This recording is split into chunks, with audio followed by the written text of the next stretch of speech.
Hello students. आज हम लोग ये वाला प्रॉब्लम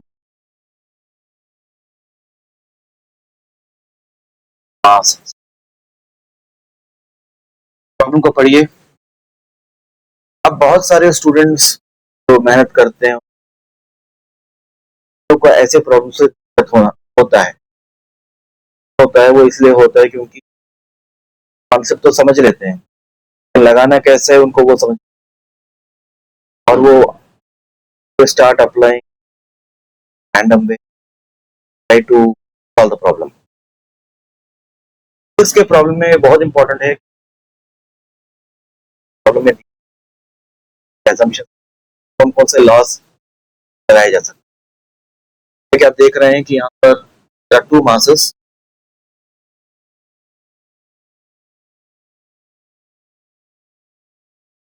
एक इंक्लाइन प्लेन दिया हुआ है और यहाँ पर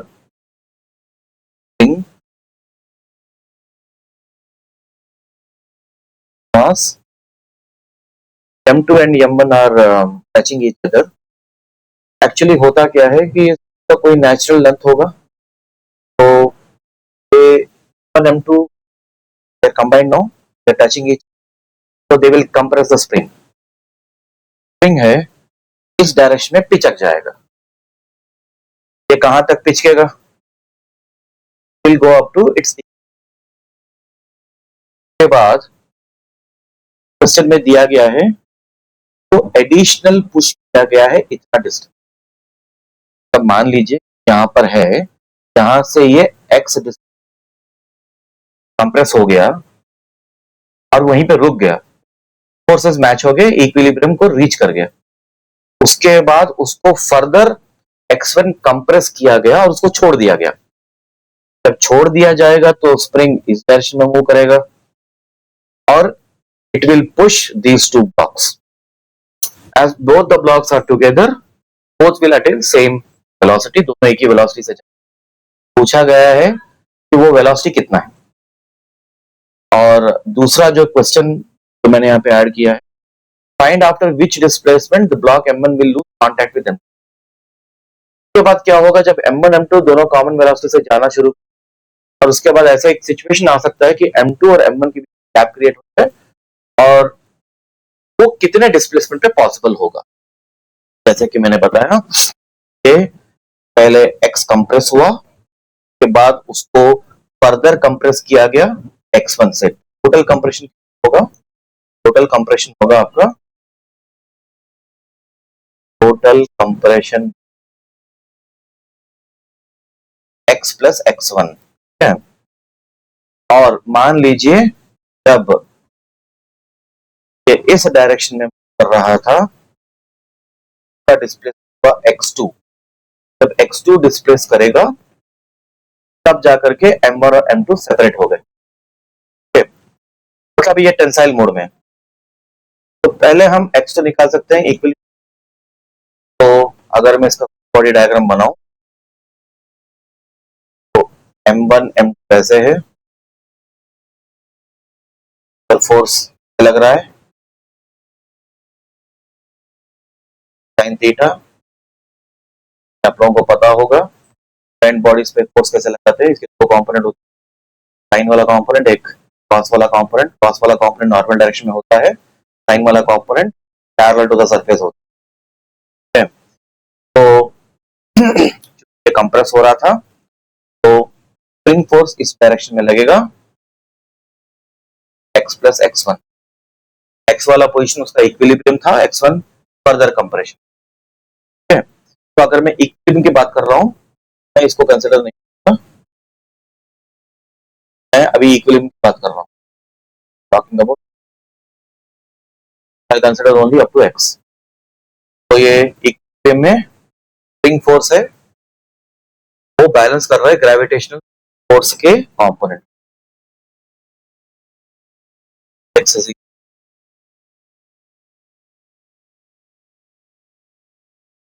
ये हम लोग बात कर रहे हैं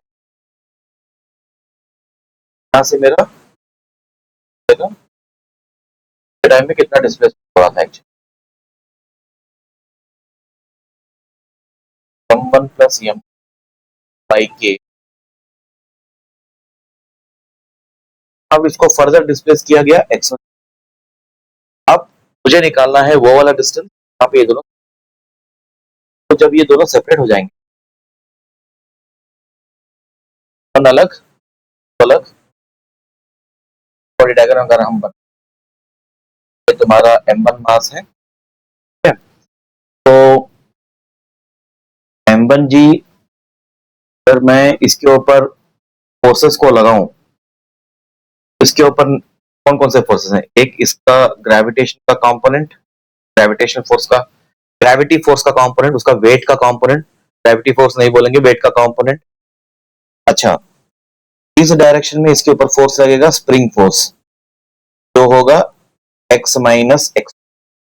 देखो x अभी स्प्रिंग ऊपर की तरफ मूव कर रहा है, तो उसके ऊपर कितना फोर्स लगेगा? a into x minus x two. तो अब ये मूवमेंट में है, तो इसका नेट फोर्स कितना होगा? एक्सेलरेशन किस डायरेक्शन में होगा? डायरेक्शन में होगा, तो m1 into is equal to m1g sin theta minus a into x1 minus x2, ये इसके ऊपर net force. Acceleration can be obtained by omega square because it is SHM. Acceleration can be obtained by omega square into x. Okay, so becomes m1 into omega square to x2. x2 is the displacement now, equal to m1 minus a into x minus x2. x है x minus x minus x minus x2 क्यों लगाया मैंने? x minus x2 इसलिए लगाया कि up to equilibrium ये x move किया, अब ये पीछे की तरफ मूव कर रहा है x2। नेट डिस्प्लेसमेंट कितना होगा? x minus x2।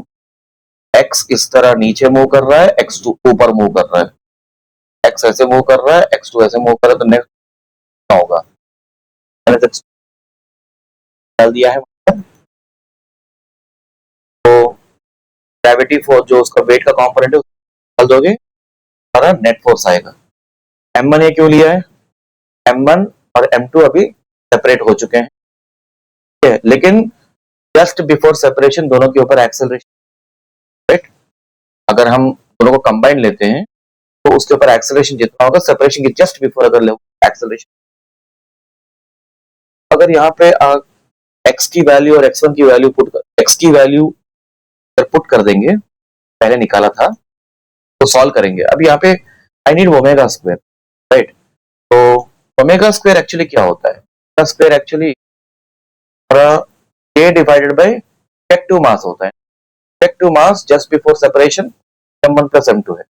अगर आप यहाँ से इसको एनालाइज करोगे और x निकालोगे, x2 निकालोगे, अननोन है, तो after solving this you will get m1 plus m2 by k sin theta। Mathematics part पे नहीं जा रहा हूं, my target is more on the conceptual. इतने डिस्प्लेसमेंट के बाद दोनों सेपरेट हो जाएंगे। अच्छा, अभी दूसरा पॉइंट, तो क्वेश्चन में पूछा गया इन दोनों का कॉमन वेलोसिटी क्या हो? क्या हम कहीं पर भी फ्रिक्शन की बात कर रहे हैं? कहीं पर भी फ्रिक्शन नहीं है। अगर फ्रिक्शन नहीं है तो law of conservation of energy को लगाया जा सकता है। तो जब m1 m2 दोनों मूव कर रहे हैं, जितना एनर्जी क्रिएट होगा उतना ही एनर्जी वो वापस देगा। तो E initial E final will be equal to final. अगर मैं उसको we are trying to find the common velocity निकाल, क्या कर रहे हैं? कंजर्वेशन ऑफ एनर्जी लगा। कंजर्वेशन ऑफ एनर्जी लगाने का कारण क्या है? क्योंकि फ्रिक्शन। तो E equal to E final. अच्छा, जब स्प्रिंग कंप्रेस हो रहा था, पहले स्प्रिंग x मूव किया, फिर उसके बाद x1 मूव किया, तो टोटल एनर्जी कितना होगा? Half into a into x square, x plus x1 whole square. then there is a movement in the block, both the blocks m1 m2 दोनों move कर रहे हैं, उसमें ग्रेविटेशन पोटेंशियल एनर्जी आएगा।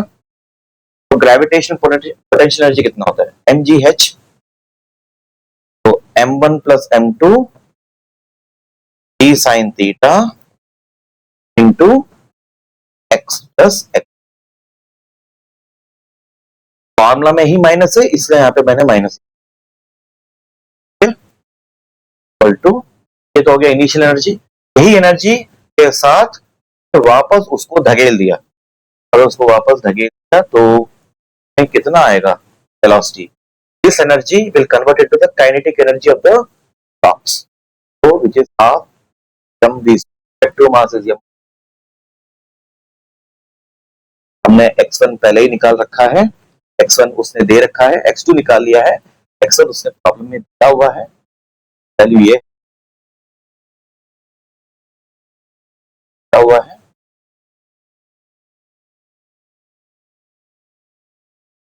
करो और डू द मैथमेटिक्स पार्ट, तो लंबा हो जाएगा बोल के मैं सॉल्व करने के बाद आपको आएगा भाई की